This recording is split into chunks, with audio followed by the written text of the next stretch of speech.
The Chicago YouTube Accelerator is coming up, and it's about actually getting it done. We've got our friends Jeff Hampton and Ryan Weber joining us to lead it because they're doing the thing. Ryan's biggest client, who happens to be his wife, is known as the real estate lawyer on YouTube and has over 95,000 subscribers. And Jeff's law firm channel, Hampton Law, is sitting close to 600,000 subscribers. These aren't people guessing at YouTube, they're in it, and they're laying out exactly what's working and how you can apply it to your firm. You'll dial in your niche, map out your content, script and film your first video, and build the back end so it actually turns into a system. We're in the last month before this event. If you want YouTube figured out this year, this is the place. Grab your ticket to the Chicago YouTube Accelerator at MaxLawEvents.com.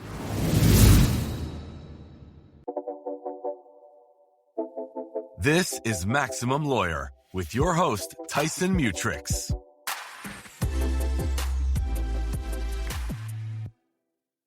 Welcome back to Maximum Lawyer, and today I've got a fun one for us, conversation I want to talk about when it comes to tracking the right numbers. So just this morning, I get on the scale, and I've been in this cutting phase where I am dropping weight because I'm trying to trim down, and then I'll start building again. So the way we kind of do it with my training is I'll go through a phase of, eating as much as I can so that I can, build muscle. And then as a part of that, you will, just by necessity, because you got to put in more calories than you burn, you will put on a few extra pounds. And so now I'm in the cutting phase where I'm cutting that weight down. It's all intentional, right? I'll be a little heavy at times and I'll be a little light at times. That's just how it works.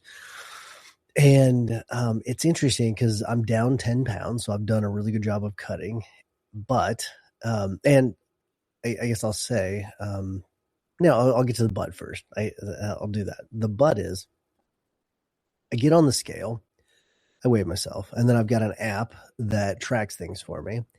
And it says that my weight is, quote unquote, slightly high, and my BMI is, quote unquote, slightly high.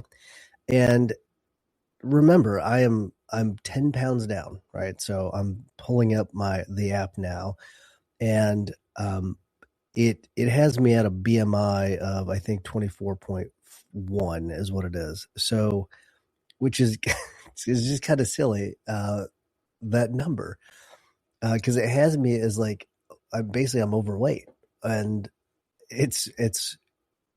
it kind of led me to what I want to talk about today, right? Where sometimes I think what we do is we will look at these numbers and they'll guide us in a certain way. But here's what you got to know. Here's a really important number you should know about my weight. My body fat's right around 12% right now. Okay. So, which is phenomenal for a 43-year-old. Okay. That's phenomenal. And so it's one of those things where, like, we are sometimes in our firms, we're guided by these numbers where we think they say one thing, and they actually probably say something else, or more likely they tell you nothing at all. That's, for example, revenue is a number. I think that is a number that is a relevant number, but having just the revenue number tells me such a small amount about your firm. Okay. If you're making zero, that tells me a lot. And if you're making like 10 million, that tells me a lot. But if, let's say, you're making $1 million, that doesn't tell me a whole lot. You could make $1 million a variety of different ways, many of which are unprofitable. Okay. That's the key. So in that instance, profit is really, really important, but we have all these different numbers that we look at that really don't tell us a whole lot. That's the whole point. And it got me thinking about this quote. So there's that quote that what matters gets measured. I don't know if you've, and I can't tell you who that's attributed to, but that's not the quote that I actually want to talk about. But I was thinking about that one, but then I was also thinking about this other one that's often attributed to Albert Einstein. But I went down this rabbit hole and looked this up, and here's the quote, and it's actually got a few different people that might be attributed to. It's not everything that is measured matters, and not everything that matters can be measured. I think that is very true too. And so here's the interesting part about this is that there is, pull this up, it could be, sounds like most likely William Bruce Cameron instead of Albert Einstein. There are a few other people, or maybe one or two people, others, Hilliard Jason, Stephen Ross, Lord Platt, George Pickering. All of those people are potential suitors for that quote, but that's not the point of this episode. I thought it was kind of an interesting fact. But so there's multiple parts to this quote that I kind of want to talk about. Not everything that is measured matters. I do think there's a lot of data that we track in law firms that you either do nothing with or mean nothing. Okay. So you really got to figure out, like, what is this telling me about the firm? If it doesn't tell you about it, the firm, either stop tracking it or quit caring. Like I know the most important number in our firm, average fee. It tells me so much about about what's going on. It could tell us, okay, maybe the case is taking too long.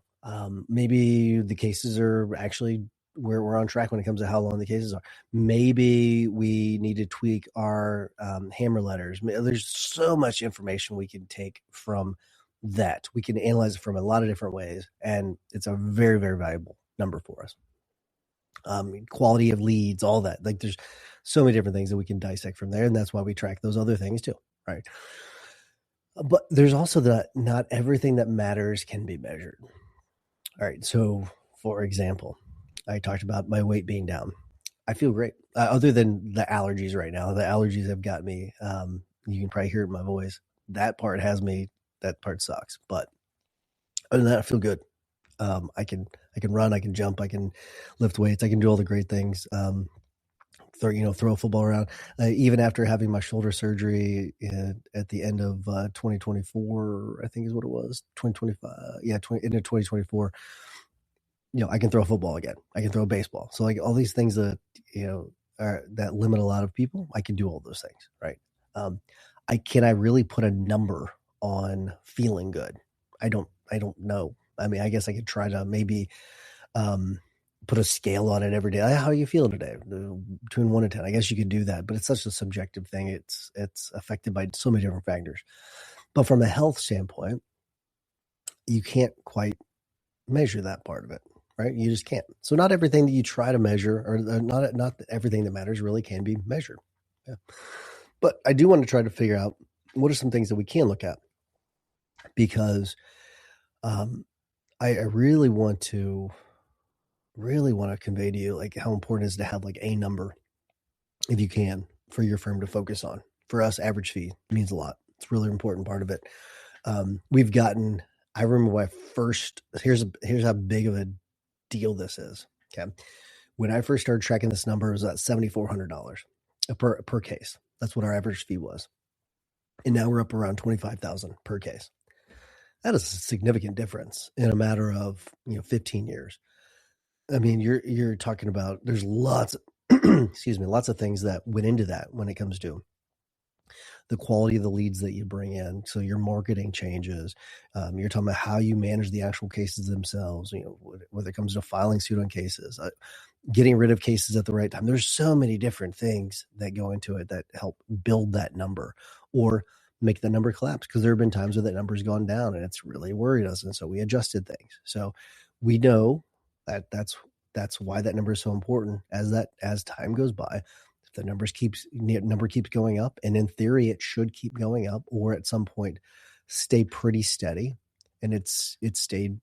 We've had a pretty significant jump over the last 2 years, but other than that, it's steadily gone up. We had, for a while, it stayed at 18.5 for a couple of years. It actually was pretty steady. We had some big jumps, and that's typically how it's gone. Is we've had some big jumps, and then it stays steady, and then big jumps and stays steady. It's kind of interesting how that's kind of worked. But all right, so let's talk a little bit about the illusion of progress, because sometimes you'll have good numbers, but they're really just hiding behind bad incomes. Okay. Because there's a lot of firms that they will celebrate these vanity metrics, like revenue, like lead volume. That's a vanity metric. I'm sure I'm going to get some pushback about this, but lead volume, there's a person that is in the association, when it was the guild, that was getting a ton of leads. I'm talking so many leads. She was getting just pummeled with leads. And that was the key word. She was getting pummeled with leads. 90% of them, 95% of them were garbage. And it was just depleting the firm's resources. It's a vanity number, a number. That's all it is. It's just a metric that is for vanity only. Sign cases can be a vanity network metric. Sorry. Now, the way to filter for that is as long as you're getting quality leads. So getting quality leads will help you filter for sign cases being a vanity metric. And so you need to make sure you are tying these to, if you have a metric like that, you need to tie them to realistic metrics that actually tell you things. Number of employees, another vanity metric I've talked about a lot. I don't know why anyone would decide to say, oh yes, 60 employees, that means we're successful. No, means nothing. If you're still working 80 hours a week and you have 60 employees, well, you're still doing something wrong. Okay. Doesn't make a whole lot of sense. So, which kind of leads me to something else I wanted to talk about. Like, what if growth for your firm, like what if success was actually like less chaos? What if that's what it was? Where less fires to put out, less pressure, things like that. That's an interesting kind of a thought. That's one of those ones that can you measure that? Probably not. But here's what you probably can measure. And here's a number that I'm going to throw out there, a metric that maybe some of you might want to try out. And especially if you have problems with this.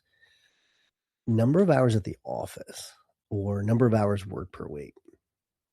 I think that's a number you can play with a little bit and help you decide whether or not you're getting from your firm what you want. I remember Jason Selk at MaxLawCon last year, which I guess before I tell this story, I'll go ahead and remind everyone, MaxLawCon.com, get your tickets for 2026 in Atlanta. That's it's going to be a banger. It's going to be so much fun. Really, really excited about Atlanta. We've got some amazing speakers coming. So MaxLawCon.com. But Jason, he had really encouraged people to, okay, like, how do you leave earlier from the office? And how do you get to the office a little bit later?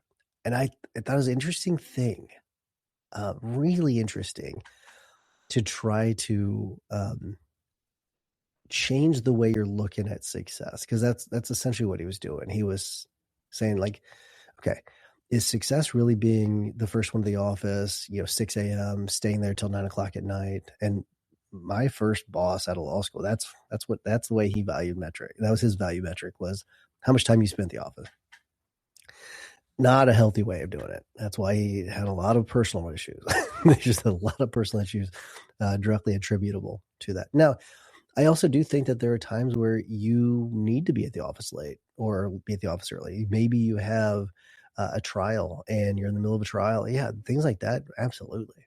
But if you can, whenever you don't have some big event like that happening, like a trial, if you can work on number of hours at the office at a minimum, that is a pretty good signal that you're doing all right. And you have to be able to do this with the firm still succeeding, still everything, all the other metrics that matter to your firm. You have to be able to do it with those things still improving. So that's the key too, because I've talked about this before. This will not be a surprise to you. You still have to work hard. You still have to work really, really hard, especially early on. You have to put in the investment early on into the firm so that you can start to chisel away at your number of hours that you work every single week. So please don't confuse this, especially if you're just starting out. Don't think that, this is going to be the metric that you're going to focus on. When it comes to the number of hours at the office, I'm really more talking about the people that have been doing this for about a decade. Now, can you still do it? Sure. But don't expect that hockey stick growth if you're not going to put in the work. Okay. You got to put in the work. So, all right. So let's talk about some metrics that, in my opinion, actually matter. Because you do, for some people, have to redefine the scorecard a little bit. Some of these, I don't really want people to focus on the surface level metrics. I want them to more focus on the ones that matter, the ones that are more for high performers, high performing firms, because that's where you're going to get the leverage and that efficiency and the outcomes that you're looking at. And a lot of times it's just firm dependent, right? Like for us, average fee is a really important number. That's not going to work for everybody. Okay. It's just not. And so just like BMI is not the right metric for me. The BMI might be a good metric for other people that are trying to lose weight, might be a really good metric, but for me, wrong metric, does not work for me. Not at all. So because it doesn't take into consideration like muscle builds, and there's lots of things, and there's so many things it just doesn't take into consideration. So not the right one for me. But okay, so here's some metrics that you might want to play around with. So profit per case. So instead of focusing on revenue, profit per case or profit per team, those are some really good metrics to see how things are going, especially anyone that does litigation. You can, well, I guess really anything, but what's really interesting about profit per team.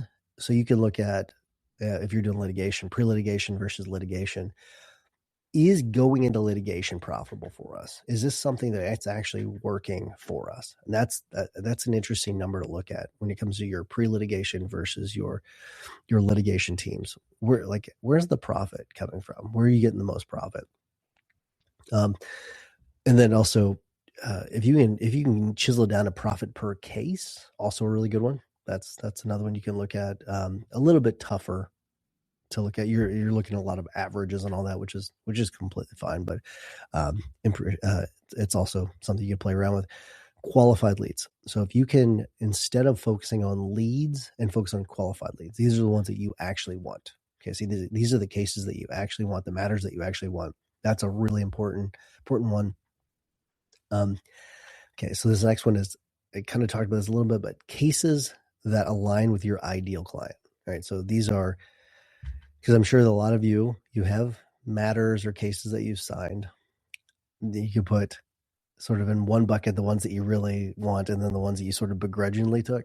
So if you can focus more on the ones that you really wanted, that's a pretty important metric. So, and I'm not saying that we take cases sometimes that we didn't end up really liking, and so we end up either withdrawing or kind of pushing it all the way through begrudgingly to some extent. If you've got, as long as the cases you want pile is increasing percentage wise, and the cases you don't want is decreasing over time, you're heading in the right direction. And then the last one is, this is the one, the work hours. So this is, how much is the owner dependent here? Okay. How dependent are you, or is the firm of you at the office? So if you can minimize your time and this is one of those ones where it's just a challenge. I'm sort of challenging you on this one, where can you find a way to work less at the office so you can do the things that you want to do? Go to soccer practice, coach your kids, going to any of their athletic events, or any of their extracurricular activities, or visiting them at school, things like that. That to me is where the value is. I'm sure I am certain, because I've talked to these people that found Maximum Lawyer late in their careers, and they regret not having the ability to have those moments with their kids. And what I don't want for you, especially if you are, if you've not reached that point later in their career where you've missed all these events with your kids, what I want for you is that you be able to actually go to those things and spend time with your family and have a good marriage, be healthy, all these things that you need to make time for, working out. you've got to make time for these things. I want those things for you so that you can have a better life. And part of that is being able to get the system set up at the firm that you need. Make sure you have the marketing on point. All of these things that you should be focusing on. That way you can actually spend less time at the office so you can do these other things. Okay. These things that will help better you as a person, but also better your family, allow you to live longer, all of that. All that is really, really important. So there's the quote.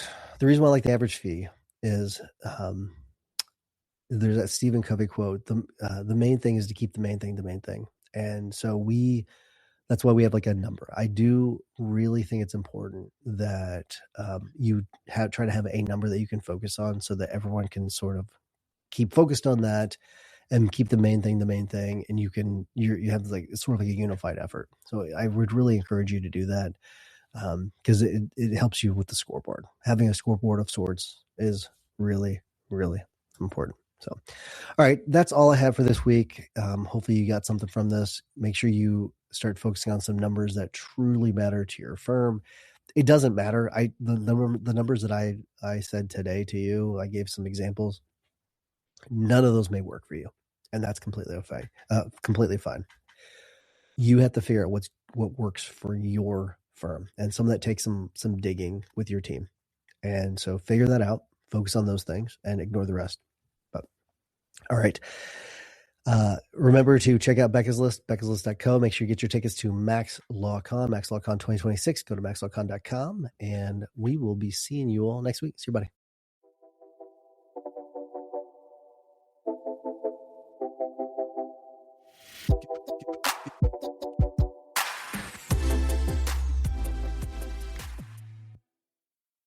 MaxLawCon is this October in Atlanta, and early bird tickets are live right now. If you've ever wondered what we actually cover at this event, it's nearly everything that goes into the business of running a law firm. Because at this level, it's about putting all the pieces together the right way. If you've got a vision for your firm that's bigger or just better systems, more organized, more profitable, or more self-sufficient, this is the room that helps you make those shifts and build momentum in the right direction. Go to maxlawcon.com and grab your ticket today.